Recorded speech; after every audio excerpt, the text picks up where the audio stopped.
They said the palace was built on bones. At night, when the desert wind howled through its marble corridors, I swore I could hear those bones grinding, like teeth gnashing under the weight of secrets. I was only a slave, brought from across the sea, stripped of name and kin, given only chains and silence. But silence does not protect you in that place. My master kept a serpent, not the kind that slithered in the sand dunes, but one too large, too ancient, and too patient to be natural. Its body gleamed like wet obsidian, coiled around a pit carved beneath his throne room. He called it Malik, the king. And every seventh night I was ordered to bring it food. Not cattle, not dogs, not goats. Human flesh. I still remember the first time. The girl's screams echoing long after her body was dragged below by scales and teeth. I had thought my soul died with her, but the truth was worse. I kept living, kept serving, kept obeying, until the night came when my master's serpent turned its eyes on me. The first thing I learned in Arabia was that silence could keep you alive. The second was that silence could kill you just as quickly. The palace of my master rose out of the desert like a mirage, a sprawling monument of ivory domes, golden spires, and courtyards wide enough to swallow villages whole. The desert outside was nothing but sand and sun, yet within those walls, fountains spilled water endlessly, perfumed gardens choked with roses, and shadowed corridors whispered with secrets. But beneath its beauty, the palace was a prison, a place built not for worship or learning, but for control. I was brought here in chains, taken from the coast after raiders stormed my village. My people screamed as fire devoured our homes, and those who weren't cut down were bound and sold. I had been 14 when I first arrived. Now, years had bled together, and though I could not say my exact age, I knew the weight of servitude more than I knew the sound of my own laughter. The master was a man whose name was spoken with fear, a merchant lord whose wealth stretched beyond reason. They called him Al-Harith ibn Qadir, but none of us slaves dared to speak his name aloud. His eyes were dark pools, reflecting cruelty without ripple. To him, we were not people. We were tools, bodies, flesh. And then there was his serpent. It lived in the pit, a cavernous hollow carved directly beneath the palace throne room. None of us knew how old it was, only that it had always been there, an heirloom of darkness passed from father to son. The serpent was said to have been summoned by Al-Harith's ancestors, bound to his bloodline through a pact with something darker than God. We knew its hunger. We feared its hiss echoing through the stone, and we knew its taste for living prey. Every seventh night, one of us slaves was chosen to carry food to the pit. At first, I had believed it was a myth whispered to frighten us into obedience, but then came the first night I was chosen. That night began with silence. A silence so heavy it pressed against my skull, as though the palace itself held its breath. 2 guards came for me. Their eyes were hollow, their hands rough. They did not speak as they shackled my wrists and led me down a staircase spiraling into the earth. The torches they carried sputtered weakly, their flames unable to chase away the suffocating blackness. The smell struck me first, rot, damp stone, and something sharp, like iron. The pit stank of blood. At the bottom, I saw it. The serpent. its body coiled endlessly, as thick as the trunks of trees, its scales gleaming black as oil. When it moved, the ground shivered. Its head rose from the shadows, eyes glowing like embers buried in ash. It studied me, tongue flickering, as though it knew me already. But I was not the sacrifice. Behind me, the guards dragged another figure, a girl no older than 12. She screamed, clawing at their arms, begging in a language I half recognized. Her cries tore into me, shredding the silence, making my heart pound with terror. And then Al-Harith appeared. He walked with robes of silk, jeweled rings glistening in the torchlight. His smile was cruel, stretched too wide. "Do not look away," he commanded. His voice was soft, but sharper than a blade. "The serpent feeds not only on flesh, but on fear. You will watch, slave, you will serve, and one day, when your time comes, you will understand." The girl's screams became shrieks as the guards hurled her into the pit.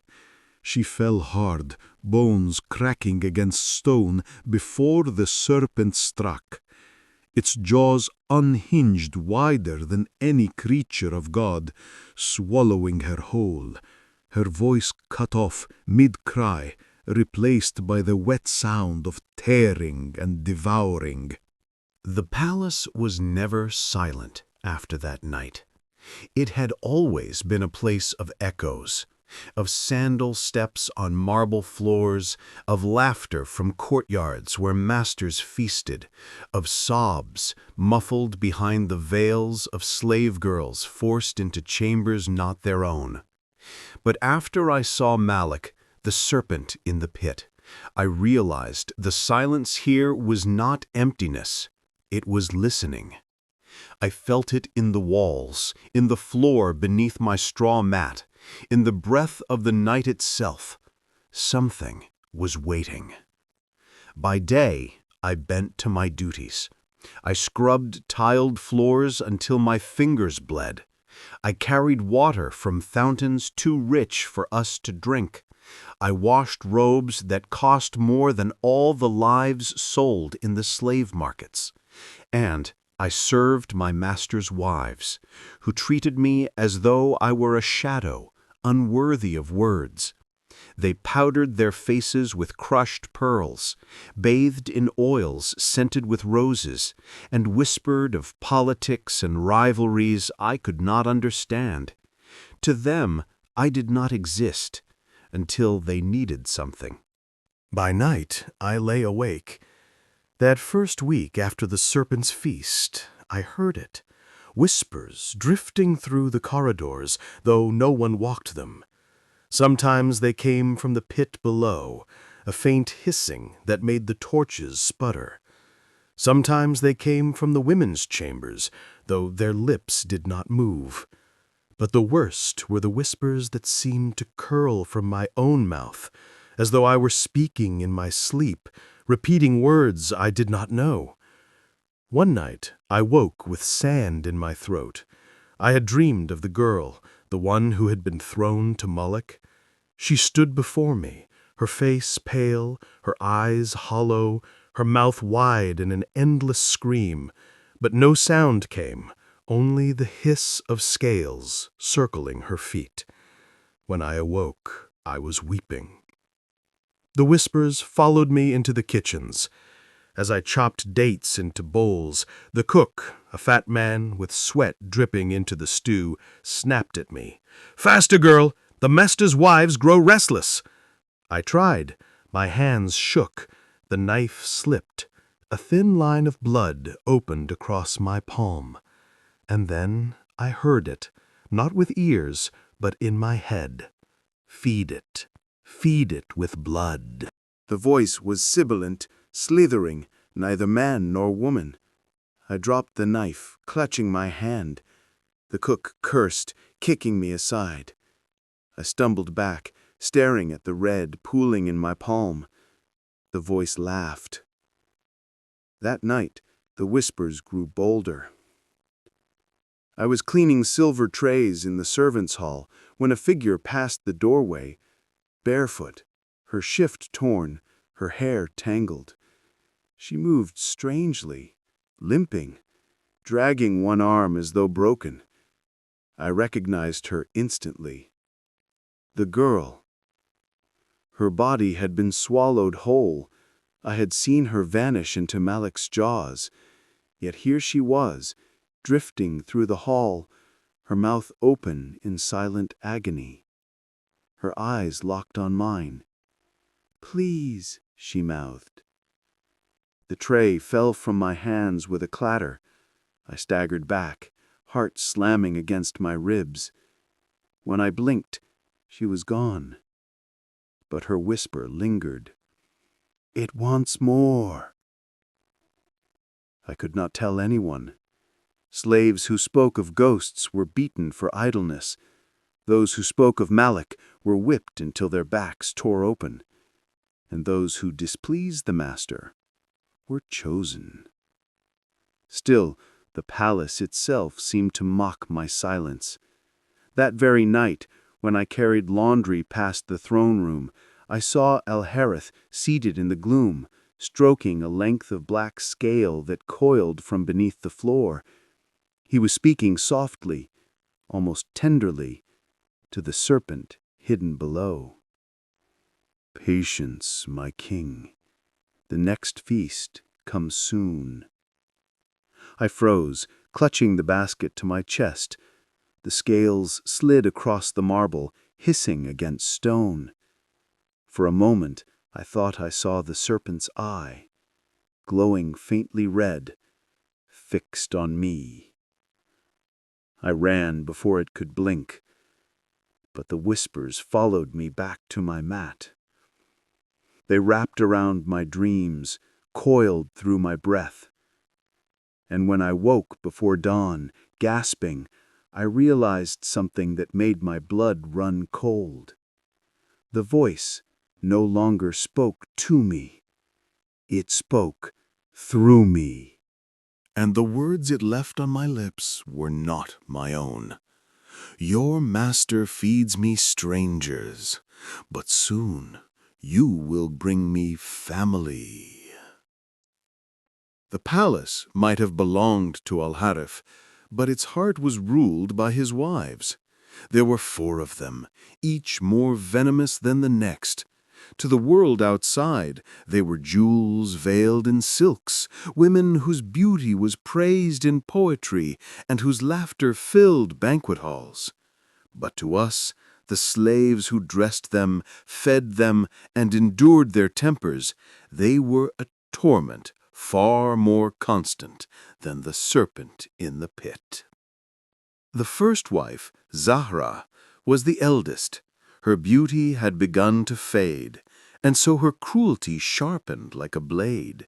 She wore rings heavy enough to bruise when she struck us, and she struck often. To her, every wrinkle on her brow was a fault of the slaves who fanned her too slowly, bathed her too coldly, or fetched her oils too late. The second, Lila, was younger and cleverer. Her tongue was a knife, and she wielded it with delight. She whispered lies into her husband's ear, turning his wrath upon whichever servant displeased her that day. She smiled while watching the lash fall, her lips stained with pomegranate juice like blood. The third, Samira, was the most dangerous. She hid her malice beneath sweetness. She spoke softly, with eyes full of honey, but her commands were traps. Displease her, and she would not scold you. Instead, she would ensure you vanished into the pit the next feeding night. The fourth wife, Nora, was still a girl, not much older than I had been when I first came here. Her face was smooth, her voice timid, but her heart was already learning cruelty from the others. She mocked us to earn their approval, and when we failed to laugh at her insults, she spat in our bowls before we ate. I served them all. Morning began with fetching water for their baths, carrying jars heavy enough to break my back. They lounged in pools of rose-scented water while I scrubbed their feet, my hands raw from the oils and salts. They spoke of jewels, rival wives in other households, and the whispers of merchants. Never of the serpent, never of the girl it had swallowed, as if Moloch did not exist. But I knew better. One afternoon, Zara summoned me to her chamber. The sun streamed through stained glass, painting her skin in colors of blood and wine. She sat before a mirror, combing her long black hair. "You," she said, her voice sharp as glass. "Your hands. They are steady, yes?" I nodded. "Good. Then paint my eyes." She gestured at a small box of powdered kohl. I dipped the stick, careful not to spill a grain, and drew the line across her eyelid. But my hands trembled. The whisper had been with me all morning, sliding across my thoughts like scales. Closer, closer. The eyes, the blood behind the eyes. The stick slipped. A fleck of coal fell onto her cheek. Her hand flew faster than thought. The ring struck my temple. My vision flashed white, then red. "Stupid slave!" she shrieked. "Do you think I am your equal? Do you think you may mark my face like some peasant whore?" I dropped to my knees, forehead pressed to the rug, stammering apologies. Blood dripped down the side of my head, warm and sticky. She kicked me away, laughing as though the sound of my pain delighted her. That night, while I lay on my mat in the servants' hall, the whisper came again. "Her blood. Paint her with blood. Let me taste it through you." I clutched my ears, rocking back and forth, but the voice seeped into my skull like smoke. The days blurred into nights. Layla sent me to fetch jewels from the treasury, then accused me of stealing a ring she had already hidden. I was beaten until my back wept. Samira ordered me to carry trays heavier than I could lift, then smiled sweetly as they crashed, knowing Al-Harith's anger would fall upon me. Nora mocked me before the others, mimicking the way I cowered, her laughter like a child torturing insects. Each humiliation was sharper, because I could not fight back. Each cruelty burrowed deeper, because silence was my only weapon. But the serpent whispered otherwise. "You are not silent. You are mine. Their cruelty feeds me through you. Soon they will kneel at your feet as flesh before the pit." The worst came on a night when Al-Harith called a banquet. The wives adorned themselves in silks embroidered with gold. I dressed them, clasped necklaces around their throats, slid bangles over their wrists. My stomach growled at the smell of roasted lamb, saffron rice, honey cakes. Yet when I carried the platters into the hall, my master's eyes fell on me like a hawk on prey. "Not that one," he said, pointing. "She will not eat tonight. The serpent must not grow impatient." The wives laughed as if it were a jest, but my heart froze, because I understood. Every cruelty they inflicted, every lash, every insult, it was not merely human malice, it was preparation, breaking me down, softening me, seasoning me for Moloch.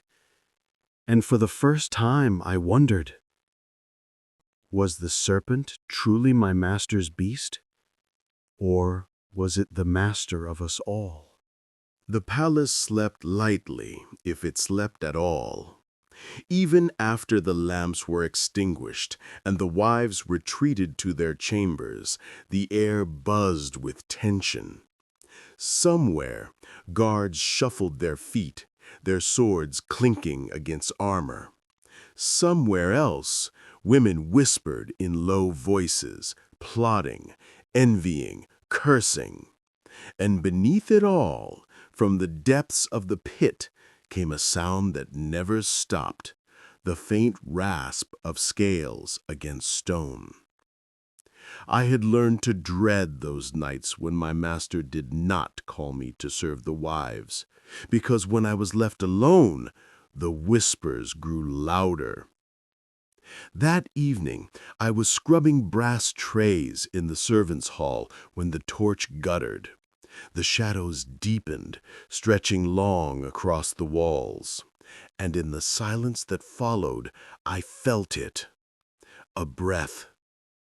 Not mine. I froze, clutching the cloth. My ears rang with my own heartbeat.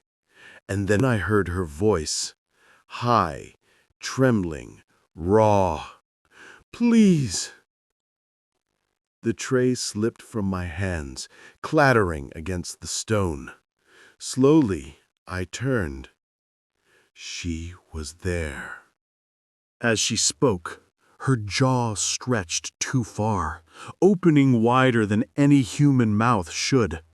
From her throat, I heard it, a hiss, low and deep, not her own. Hungry, the serpent's voice rasped through her. I fell to my knees, pressing my palms to my ears. Stop! Leave me alone! But when I looked up again, she was kneeling before me. Her face was inches from mine, her eyes wet with tears.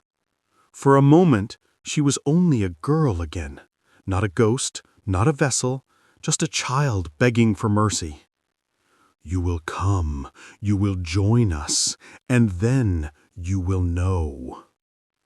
Her cold fingers brushed mine, and just like that, she vanished. The torch flared back to life. The hall was empty. Only the tray lay on the floor, its brass surface warped, dented, as though scorched by something that had burned from within. I fled to the servants' quarters, gasping, my body shaking, but the whispers did not leave me. That night, they wrapped around me like chains, curling through my dreams. In my sleep, I walked the palace corridors, but they were no longer made of marble and gold. They were tunnels of bone, walls pulsing with blood. I followed the sound of crying, dozens of voices crying at once. They led me to the pit, and there, in the darkness, I saw them. The girl was not alone.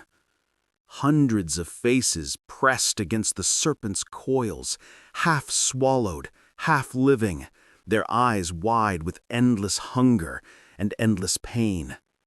Their mouths opened in silent pleas. Their arms reached for me. And above them, the serpent's eyes burned brighter than fire, locking onto mine. You are the feeder. You are the chosen. Bring me what I crave, or join them. I awoke screaming, the taste of scales on my tongue. And for the first time, I believed the ghost's words. The serpent was not only swallowing bodies, it was swallowing souls. The wives hated one another more than they hated us. Their smiles at banquets were painted lies, their embraces hollow performances for our master's gaze. But behind closed doors, their envy burned hotter than the desert's sun. They plotted constantly, Small humiliations, whispered rumors, poisoned words carried from one ear to another. And when their venom wasn't enough, they used us, the slaves, as weapons. I learned this the night Samira summoned me to her chamber. She was the third wife, the one who smiled with sweetness while her eyes gleamed like knives. She sat cross-legged on a bed draped in silks, the air thick with incense. Her bangles clinked softly as she gestured for me to kneel. "Little slave," she said, her tones syrupy, "you are useful." My stomach tightened. When one of the wives called you useful, it was never kindness. "Yes, mistress," I whispered, keeping my eyes on the floor. Samira leaned closer. Her perfume was cloying, choking, like flowers left too long in stagnant water. "Zara," she said, her lips curling, "the old one. She thinks herself queen of this palace, but age has made her bitter. Do you know what happens to bitter wives, little one?" I dared not answer. Samira smiled. "They are replaced." Her fingers, tipped with henna, stroked my cheek in mock affection. "Tomorrow night is the serpent's feast. I will see to it that Zahra is chosen. But such things require arrangements. You will help me." My heart dropped. My throat went dry. "Mistress, Her hand snapped across my face before the words formed. Rings bit into my skin. "You will help me," she repeated, her voice now hard as iron. "Or I will whisper to Al-Harith that you spoke against him. And you know what becomes of slaves who displease him." I nodded quickly, tears stinging my eyes. "Yes, mistress." "Good girl." She smiled again, all sweetness returned.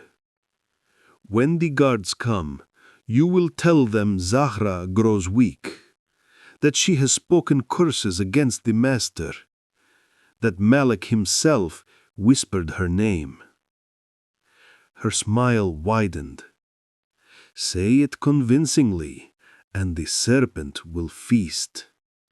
Fail me, and perhaps it will be you instead." That night I could not breathe. The ghost's whispers tangled with my thoughts. Do not give her to him. She will join us. She will scream forever." But what choice did I have? The next evening, the palace prepared for the serpent's feast. The air grew heavy, as though the very stones knew what was coming. The wives dined early, but Zara pushed away her plate, muttering of headaches. She looked older than ever, her eyes shadowed, her fingers trembling. The guards came at midnight. Their hands were rough as they dragged me to the throne room where Al-Harith sat waiting, his robes black as the night sky, his rings glinting like stars. Malik stirred beneath the marble, scales rasping, breath hissing through unseen cracks. "Who shall feed the king tonight?" my master asked, his gaze piercing. My mouth went dry. I glanced at Samira, seated beside him. She sipped from a goblet, her smile faint but triumphant. The serpent hissed louder, impatient, and the whisper slithered through me. "Name her. Give her to me." I wanted to scream. I wanted to run. But the guard's hands tightened on my arms, and Samira's gaze burned holes into me. So I lowered my head. My voice shook. "Mistress Zara," I said. She has cursed you, master. She grows bitter. Malik has spoken her name." The silence that followed was worse than any scream. Zara's eyes widened, fury and betrayal igniting within them. she surged to her feet. "Lies!" she spat, pointing at Samira. "It is her! She twists the serpent's hunger! She—" But Al-Harith raised his hand. His face betrayed no emotion, only cold decision. "If Malik has named you, then Malik will have you." The guards seized her, ignoring her shrieks. She clawed at their arms, her jewels scattering across the floor. "No, I am your wife! I bore you sons! You cannot—" But her words drowned in the serpent's hiss. The marble cracked. From the pit, Malik's coils surged, black and gleaming. Zara's screams became a wail that split the night as the serpent wrapped her, crushed her, and dragged her down into darkness. Her voice echoed long after the pit closed, a sound that would never leave me. Samira drank from her goblet, smiling as though sipping wine, and I tasted bile.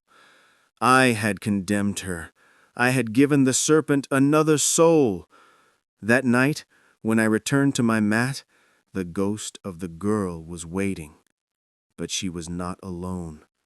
Zara stood beside her, her face pale, her eyes empty, her mouth stretched in an endless scream.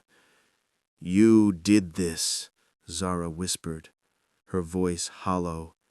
"You gave me to him."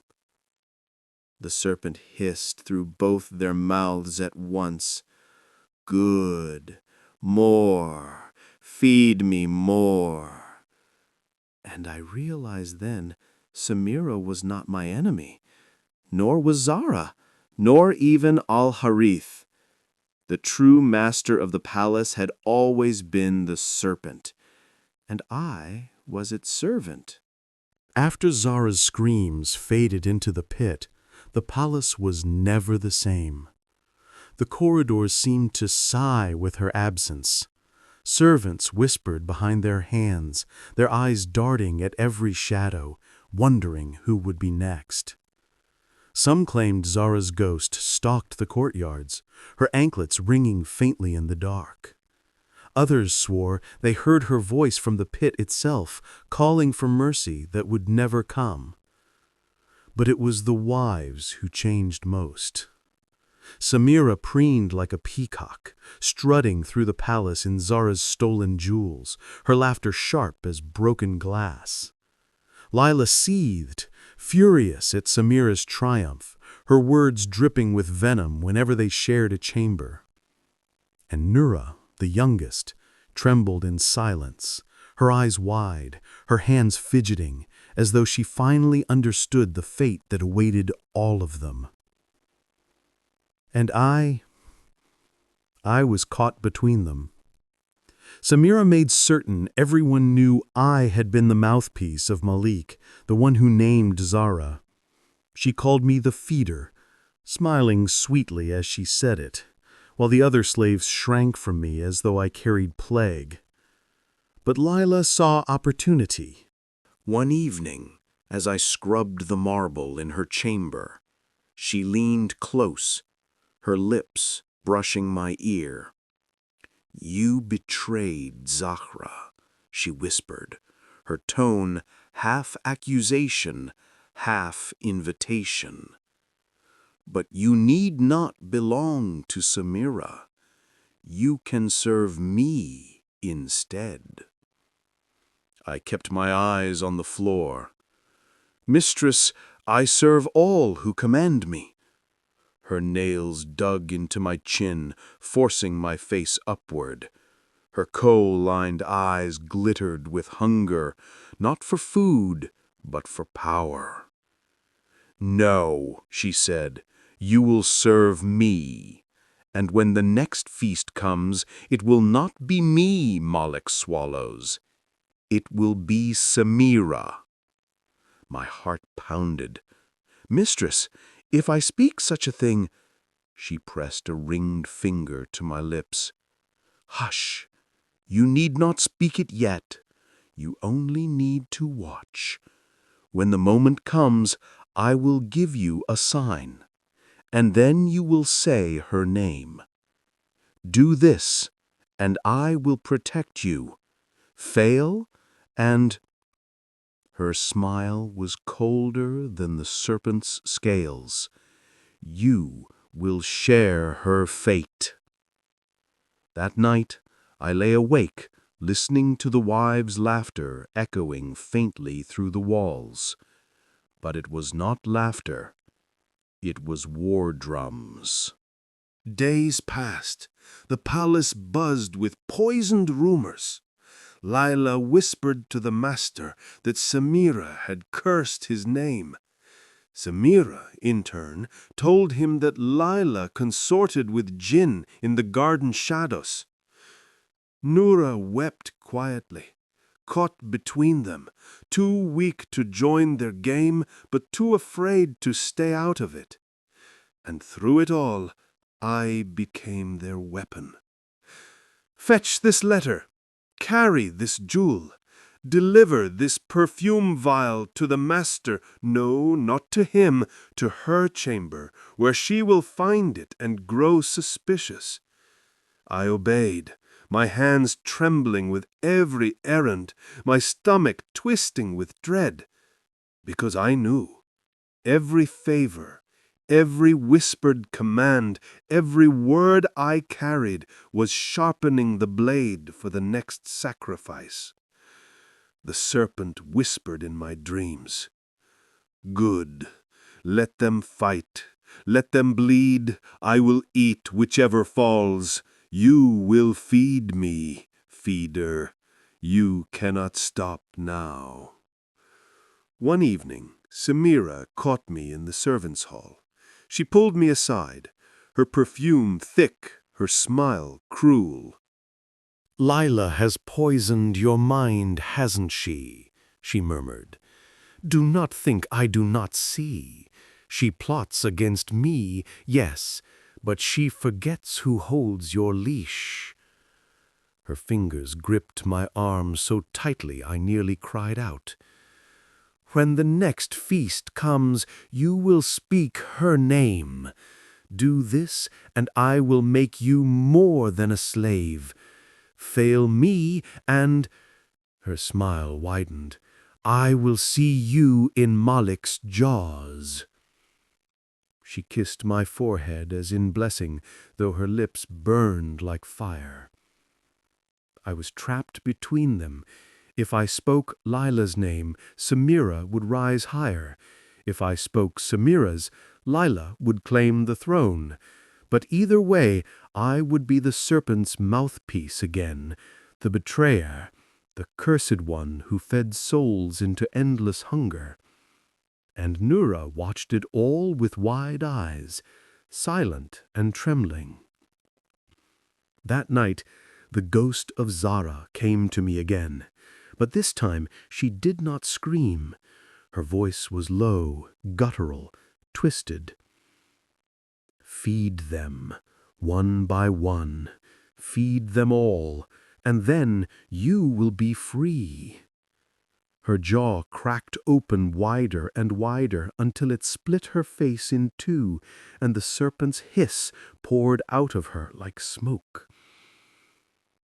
I awoke drenched in sweat, my body shaking. The wives were at war, and I was the battlefield. The war did not stay hidden in whispers for long. At first, it was jewels gone missing, perfumes switched, scarves torn, all small things, easily blamed on careless servants. But soon the wives struck openly, their venom spilling into Malik's ears like poisoned honey. Samira accused Layla of poisoning Malik's wine. Layla accused Samira of laying with the stable boy. Noura wept in the shadows, whispering prayers that Malik never seemed to hear.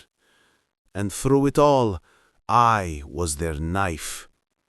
They made me carry lies like offerings, deliver half-truths, plant doubts, stir suspicion. They never spoke to each other directly anymore. They spoke through me. When Malik summoned me, his dark eyes glittered with amusement. "My wives are restless," he said, reclining on cushions, Malik coiled beside him like a crown of living scales. "Tell me, slave, whose tongue is more venomous? Who lies better, I dared not answer. My silence was my only shield. But Moloch leaned closer, his breath heavy with spiced wine.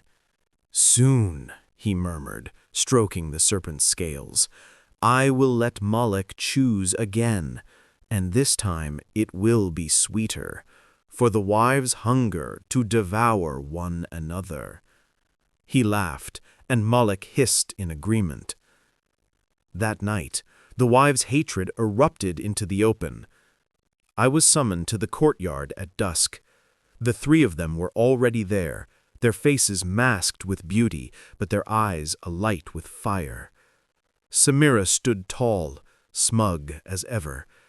Layla's lips curled like a blade about to strike, and Noura clutched her beads, tears glistening on her cheeks. "You have been carrying lies," Layla spat at Samira. "And you," Samira shot back, "have been planting curses." "Both of you are damned," Noura whispered, trembling. "Zara's spirit will take you both." The silence that followed was worse than their words. It was the kind of silence that made the skin crawl, the kind that begged for blood. Then Samira turned her gaze on me. "Tell her, slave, tell her what she said of the master. Speak it so she cannot deny." Her eyes burned into me, daring me to betray Layla. Layla stepped forward, her nails digging into my arm. "No, tell her the truth. Tell her what Samira plots in the shadows. Speak it." My throat closed. My voice would damn me, whichever way it fell. But before I could speak, Noura shrieked. Her beads snapped, scattering across the stones like bones. She pointed toward the pit, her whole body shaking. "She is here," Noura screamed. "Zara, she comes for us." The courtyard froze. Even Samira's smile faltered. And in that stillness, I heard it too. A faint sound, anklets ringing, slow, metallic, approaching from the shadows of the garden. The wives clutched at each other, their painted faces pale with terror. Samira's lips trembled though she forced a sneer. Layla muttered prayers, her eyes darting wildly, and Noura fell to her knees, sobbing. The anklets rang again, closer, closer, and I realized with a sickness deep in my gut that the sound came not from the earth, but from inside me. A faint jingling in my ears, a phantom echo rattling in my bones.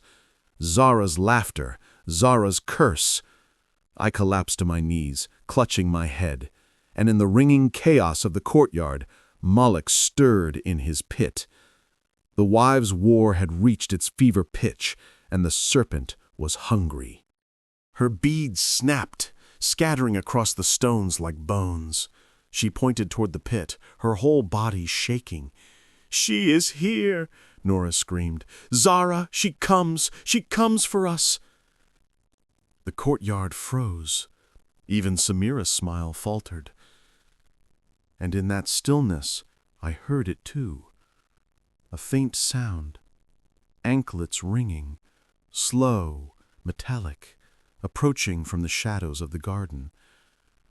The wives clutched at each other, their painted faces pale with terror. Samira's lips trembled though she forced a sneer. Layla muttered prayers, her eyes darting wildly, and Noura fell to her knees, sobbing. The anklets rang again, closer, closer, and I realized with a sickness deep in my gut that the sound came not from the earth, but from inside me. A faint jingling in my ears, a phantom echo rattling in my bones. Zara's laughter, Zara's curse. I collapsed to my knees, clutching my head, and in the ringing chaos of the courtyard, Moloch stirred in his pit. The wives' war had reached its fever pitch, and the serpent was hungry. The night of the feast came without warning. The palace was dressed in gold. Servants hung silks along the halls. Incense curled into the air, and bowls of fruit bled their sweetness onto silver platters. But beneath the celebration lingered something rancid: fear. It clung to the walls, to the sleeves, to the wives themselves. We all knew what the feast meant. Malik would be fed. The wives sat side by side before the master, their jewels catching the lamplight. Samira leaned back smug, her smile sharp. Lila kept her chin high, though her eyes burned with hate. Noura shook like a reed in the wind, her lips moving in silent prayer. And I knelt at Malik's side, the serpent coiled like a crown of living fire. His tongue flicked toward me, tasting the sweat on my skin. The master raised his cup of wine. "Tonight," he said, his voice heavy with pleasure, "we honor Moloch, who has protected this house, who devours lies and feeds on sin. But Moloch is hungry still, and he will eat only the most worthy." His gaze slid to me. My stomach clenched. "You," he said softly, his smile cold, "my feeder. Step forward." I did, my knees trembling. The serpent hissed, scales scraping across the marble as he lifted his head, his eyes burning into mine. The wives leaned forward, breathless. "Whose name?" the master asked. "Whose soul shall feed Moloch tonight?" Samira's eyes locked on me. "Say hers." Layla's hand twitched at her side. "Speak her name." Noura shook her head violently, tears streaking her cheeks. "Do not say mine." I could feel Zara's ghost behind me, her anklets ringing softly. Her voice brushed my ear. Feed them all." My lips trembled. The serpent hissed louder, coils tightening. Moloch wanted a name. But the moment stretched too long. The wives grew restless. Samira hissed, "Say it!" Layla barked, "Do not betray me!" Noura sobbed, "Please, please don't!" The master's eyes narrowed. "Slave," he said, his voice sharp as a blade, "speak now!"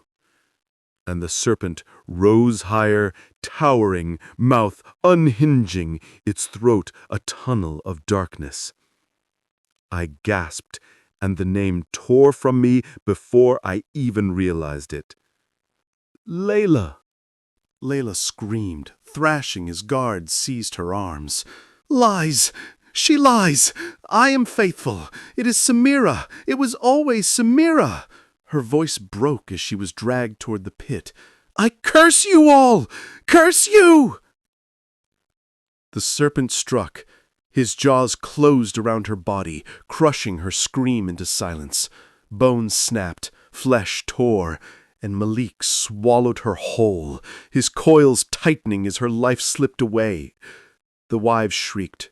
Noura collapsed, fainting. Samira clapped her hands together, laughing, though her laughter was cracked with relief. And I collapsed, choking on the taste of blood that wasn't mine, because when the serpent swallowed her, something swallowed me too. I heard Layla's voice echo in my skull, twisted, broken. You fed me, you cursed me, and I will haunt you until you join me in his belly." Her scream still echoed in the air long after the pit fell silent.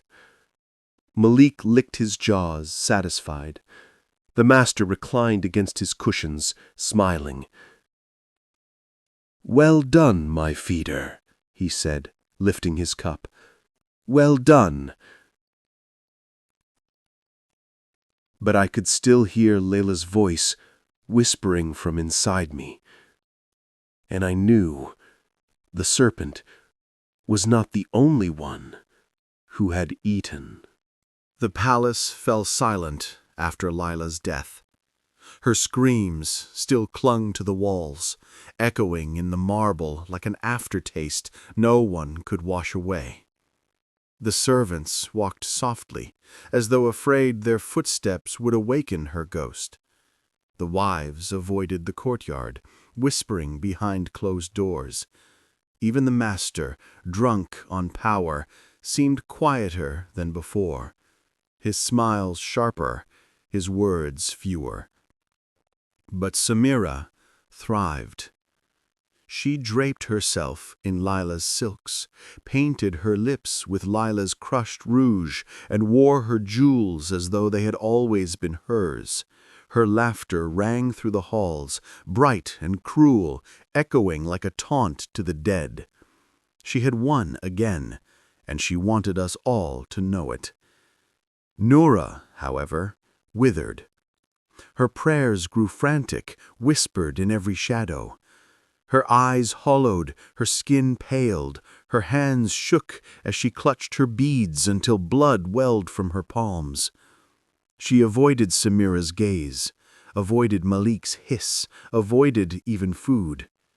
She wasted away like a candle burning too fast. And me? I was not free. Zahra still haunted me. Layla had joined her now, her voice sharp, accusing, cutting through my skull in the dark hours of the night. "You fed me. You cursed me. You will feed again. You cannot stop." Their laughter overlapped in my dreams, anklets ringing, silks whispering, bones snapping. I was never alone anymore. One night, as I scrubbed the marble floor outside the master's chamber, Noura's hand clamped down on my wrist. "Come," she whispered, her eyes wild, her breath sharp and fast. "Now, before Samira sees." She dragged me through the halls, her grip stronger than her frail body should have allowed. We slipped into the women's quarters, deeper into her private chamber. She barred the door behind us, her hands shaking. "Sit," she hissed. I obeyed. She dropped to her knees in front of me, pressing her bleeding palms together, her eyes wide with desperation. "You must listen. You must believe me." Her voice cracked, but she continued, words spilling like water from a broken jar. "Malik is no serpent. He is older, older than the master, older than this palace, older than Arabia itself. He is a jinn bound in flesh, cursed to hunger forever. The master did not tame him. He serves him. He feeds him. That is why he keeps us. That is why he makes you speak. Because Malik does not eat flesh alone. He eats souls." My heart hammered in my chest. "Mistress, if that is true, why—" She silenced me with trembling fingers pressed to my lips. "I have seen it," she said, her voice shaking. "At night, when the master sleeps, Malik leaves his pit. He coils through the halls, through the chambers. He enters our dreams. He drinks from us as we sleep. That is why Zahra screamed before she died. That is why Layla cursed, even as she was swallowed. They are not gone. They are inside him, inside us." Her eyes darted wildly, her breath shallow. "He whispers to me," she confessed, clutching her beads until blood streaked down her wrists. "He tells me things, secrets. He tells me who will die next." I froze, my blood cold. "Who?" Her lips trembled. She leaned close, her voice barely audible. "You." The word cut like a knife. Noura collapsed into sobs, burying her face in her bloody hands. "But I don't want it to be you," she wailed. "You are only his feeder. You are not meant to die yet.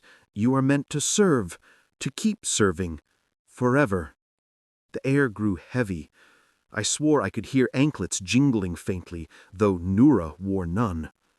The shadows in the corners of the chamber stretched too long, as if something unseen coiled just out of sight. I rose to my feet, my knees shaking. If Noura spoke true, then Malik was no serpent, but something far worse, a hunger without end. And I was not just his feeder.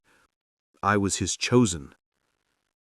Which meant I would never escape him. Not alive, not even in death. Samira ruled the palace now. With Zahra gone and Lila devoured, she strutted through the halls like a queen. Her laughter rang through every chamber, too loud, too sharp, drowning out the whispers of the dead.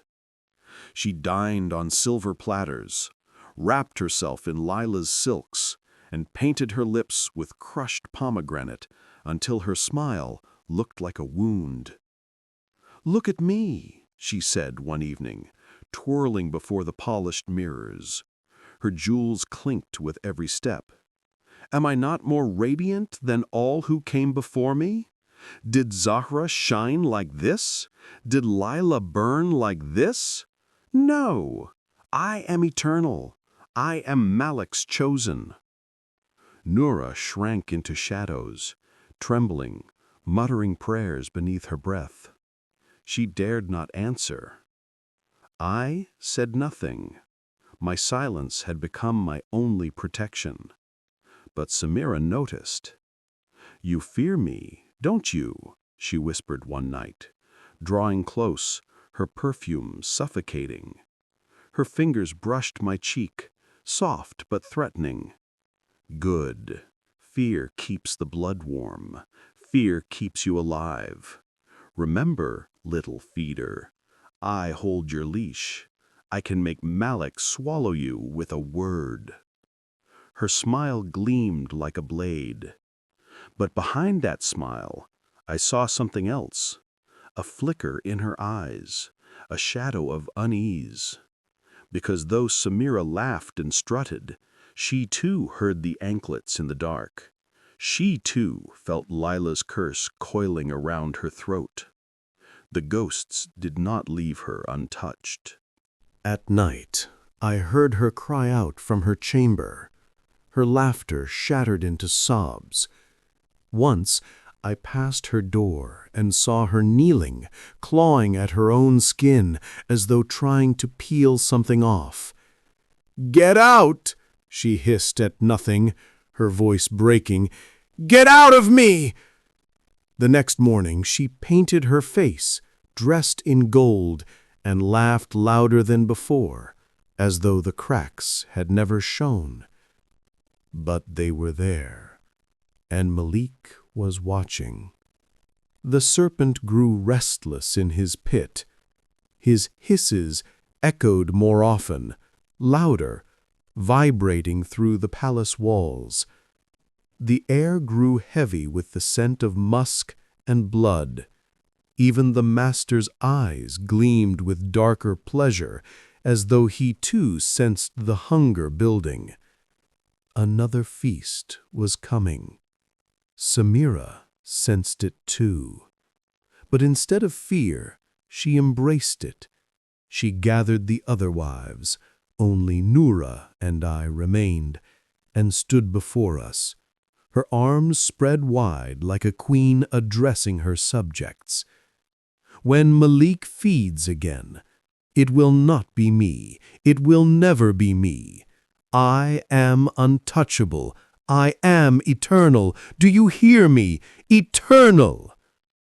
Her words echoed through the chamber, ringing against marble and silk. But I heard another sound beneath them, a hiss, low, hungry, mocking, and with it a whisper, cold against my ear. Eternal? No, she will feed me soon. I froze, my blood cold, because I knew the serpent had spoken not to her, but to me, and his hunger was turning toward Samira. Samira leaned forward, her eyes blazing. "Say Nura's name," she hissed at me. "Say it and watch her weep." Nura whimpered, clutching her beads, tears sliding down her face. "Please," she whispered, "please, not me." And then the serpent's voice filled me. Not words, a hunger, a command, a certainty. It was Samira he wanted. My lips trembled. The master's gaze bore into me. The wives waited, every breath a blade. And before I could stop myself, the name slipped free. Samira. Her laughter died. Her painted lips parted. Her jeweled fingers froze. For the first time since Zara's fall, Samira's mask cracked. Her eyes widened, her face paling beneath the rouge. "No," she whispered. "No, you lie. It cannot be me. It cannot—" Guards seized her arms. She thrashed, screamed, cursed. "I am eternal. I am Malik's jewel. I am eternal." But Malik had already chosen. The serpent struck, coils snapping around her, dragging her toward the pit. She shrieked, clawing at the marble, jewels scattering, silks tearing. "Curse you," she screamed at me. "Curse you, slave! You will feed him too. You will rot in his belly with us." Her cries cut short as Malik's jaws closed over her. Flesh tore, bones snapped, and her silks vanished into his throat. The chamber fell silent, but for the serpent's swallow. Nora collapsed to the floor, sobbing with relief. The master leaned back, smiling, his eyes glowing with sick satisfaction. And me? I knelt frozen, bile rising in my throat, because as Malik licked the blood from his scales, I heard Samira's voice join the others inside me. "You fed me. You cursed me. Now I am inside you, feeder, and I will never leave." The serpent hissed. The master raised his goblet in triumph, and I realized with bone-deep horror, every name I spoke, every life I fed into Malik's jaws, did not vanish. They entered me. I was not his feeder. I was his vessel.